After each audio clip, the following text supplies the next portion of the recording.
Welcome to Author. My name is Sven Davison, and today my spotlight author is Norm DeWitt, who wrote Making It Fast 2. And he'll be talking about his racing history and how that led to writing this book, as well as interviewing the Apollo astronauts on driving the lunar rover on the moon. So if you haven't already, please subscribe, and here we go. Hi, welcome to Author. My name is Sven Davison. I'm here with Norm DeWitt to talk about his new book, Making It Faster 2.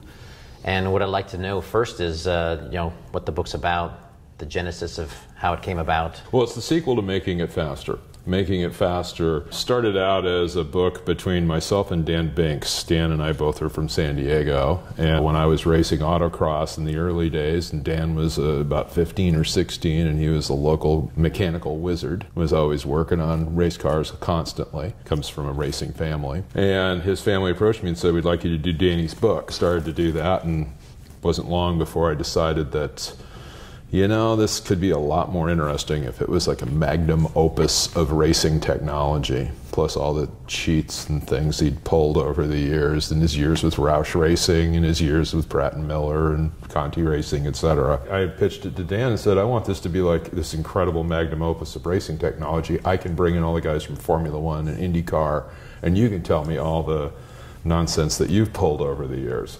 So we did a book called Making It Faster. And it was very popular. It was #1 in every category. It was listed on Amazon. And it wasn't some weird obscure categories. It was motorsport, auto racing, and automotive engineering. And it was still #1 in automotive engineering almost 2 years after it came out, which is pretty good when you're battling Elon Musk's Tesla story. Yeah.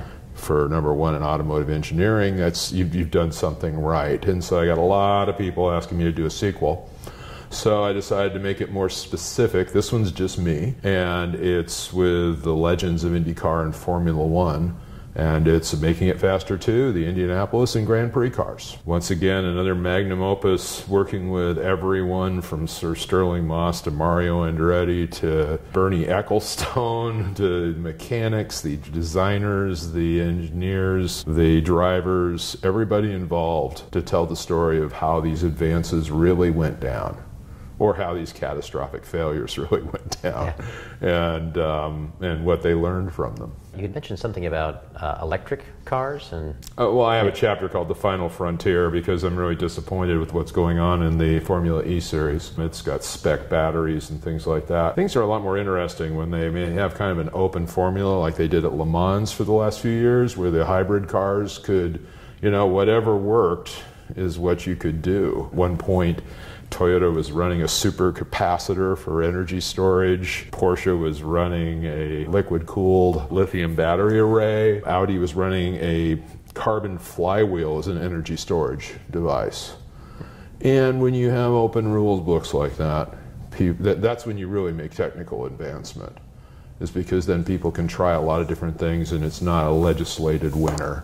It's a winner because it's the best technology, and that's the way it should be. And Formula E is anything but that right now. They have it right, actually, at the Isle of Man. They have a race there called the Zero TT for its motorcycles that have no carbon footprint. And I find that much more interesting because you're racing, presumably, an electric motorcycle around a 37.5-mile circuit. Whatever gets around that lap the fastest wins. And they don't legislate anything other than, I think, presumably it has to have two wheels. If Formula E was like that, it would be a lot more interesting. So I decided to close the Final Frontier chapter with something that was actually interesting, which was the lunar rover, which was the coolest electric vehicle ever built. So I was able to bring in some Apollo astronauts that I've worked with to tell the tale of how the lunar rover was developed and what it went through. And two of the guys I talked to rode around on the moon, Gene Cernan and Charlie Duke, Apollo 17 and 16 respectively. It's pretty cool to work with somebody that drove an electric car on the moon. Gene Cernan, did you know him through other people? Well, I do stories for aviation magazines, particularly for a long time with Aviation Classics, which unfortunately, as with so much in print media, no longer exists. I did a lot of stories with Aviation Classics over the years, and some with BMW Roundel, because BMW has a long, they started in aviation. That was their roots. I've done a series of stories for BMW Roundel over the years, which is the BMW Club of America's magazine, which is a lot bigger than your typical club magazine. I think it has a subscription base of 70,000 a month. Okay. So it's a really well done magazine. So between that and writing for Aviation Classics and more recently Aeroplane, I've been able to work with aviation legends. So I go to Aviation Hall of Fames, induction ceremonies, and I get to work with these people and interview them in the time that they set aside. It's important to me to go there prepared because so often people don't. And so you end up developing a bit of a relationship with these legends. And they're always happy to work with you on your subsequent projects, and eventually you end up with a pretty good Rolodex. So you'd met the Apollo astronauts before at one of these events, or? Yeah, one of them at the Apollo 13 reunion here a few years ago in San Diego. I think it was about 3 years ago. I'd say we had maybe 10 Apollo astronauts. The place was full of them. It was amazing. Now, and sadly, we're losing, it seems like one every few months. Yeah. And these are the true American heroes, these guys. Yeah. No, I've in my mind. Yeah, no, absolutely. There's been no greater adventure than the space program. Have you written a lot in the space program at all? I mean, have you, I shouldn't say a lot, but have you had the opportunity to write? Mostly when I've worked with the astronauts, I've worked with them more on the stories of when they were fighter jocks. Gotcha. And things like that. Like, what's a good example? Buzz Aldrin flew F-86 fighters in Korea. And so everybody else wants to talk to him about, is the moon made of green cheese? And I walk up and start talking to him about an F-86, and he wants to talk. Yeah. Because nobody ever asks him about things like that. So that works into my aviation magazines. And then when I occasionally get to do something on the space program, I jump at the opportunity. Making it faster too, and it's engineering, but it's also the men who drive them. Oh, sure. A good example was the development of the Brabham fan car. They were having miserable problems with the BT-46 Formula One car trying to keep it cool. Had this Alfa Romeo V12. They tried running radiators on the side, and that was a failure to try to reduce the frontal area of the car. So they ended up putting them in the nose as an interim solution. Never worked particularly well, but it destroyed the balance of the car, but it did cool the engine. So they'd always kind of wanted to come up with something else. In the meantime, Lotus had come up with the Lotus 78 and 79 Venturi cars, which had air running underneath the side pods in an inverted wing section that created downforce and basically sucked the car to the road. So Brabham's response was to develop a fan car, which was not dissimilar to the car that Jim Hall and the Chaparrals had run in the Can-Am series about 8 years previously. But what was different about this was that it was a single fan driven off the gearbox in the back of the car. It cooled the engine. It drew air over the radiators that were in the back of the car. But more importantly, it sealed, they had seals around the perimeter of the car that sucked it to the ground when the fan was on. So it was not relying on aerodynamic speed to suck it to the ground. It was sucked to the ground by this fan. They showed like a racing vacuum cleaner almost. A racing vacuum cleaner. So they showed up for the first race with it in Sweden. And the problem with the car is when you blip the throttle, the fan speed would go up and down, and it would suck the car, and the car would go up and down.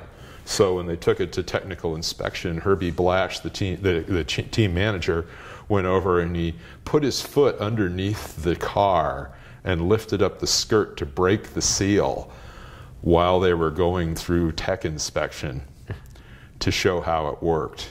And then the FIA officials that run Formula One looked at the car and said, yep, it's a cooling, primarily as a cooling device. By putting his foot underneath the car, he had broken the seal and defaulted most people would argue was the true primary device. And so I talked a lot with Bernie Ecclestone, who was the team owner at the time. And the team owner of Lotus was very upset because he thought he was a shoo-in for the World Championship with Andretti in his wing car, the underbody car that would suck the car to the ground.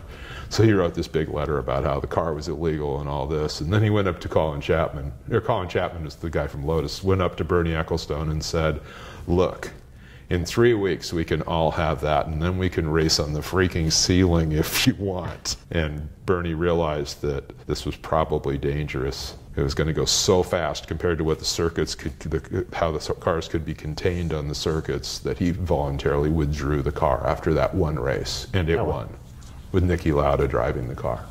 Wow. Has that technology come back, or is it? No, it was banned. Okay. It was eventually banned. Gotcha. But that year, the car was never banned that year. Bernie Ecclestone told me he withdrew the car. He wanted to, he was very adamant about that the car was never banned. He decided to withdraw it in the interest of the sport. Do you start with sort of the history of these races, or is there a certain time period you start with? I mean, it sounds like you're getting to modern day. I was kind of wondering if there's the first chapter starts in the 50s, because I tend to do these stories, 95% of the stories in these books are all first-hand information, to where this person who was on the team or drove the car told me this is how it went down. Gotcha. So this is not just my rampant speculation of what actually happened. This is from the people that were there and what really went down behind the scenes. I mean, Niki Lauda told me that, you know, he was just toying with Andretti. He said the car was 5 seconds a lap faster than anything else. Wow. He wasn't even pushing it. You know, and I'd asked him questions that I'd always wondered, like, well, as you went through the gears, the revs go up and down. And did the car go up and down? So was it like was it porpoising is what they call that, when the car starts going like this as you were running through the gears? And he said, no, you just had to keep the revs up. Wow. You know, the only way to know that is to talk to Niki Lauda. Yeah.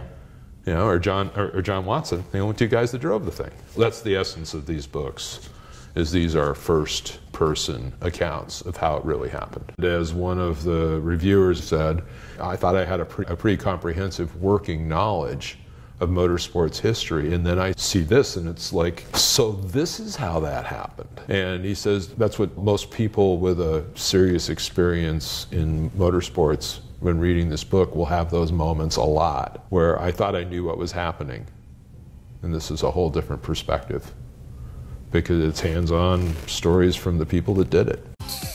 Please subscribe so my dad can make more videos like this. Thank you.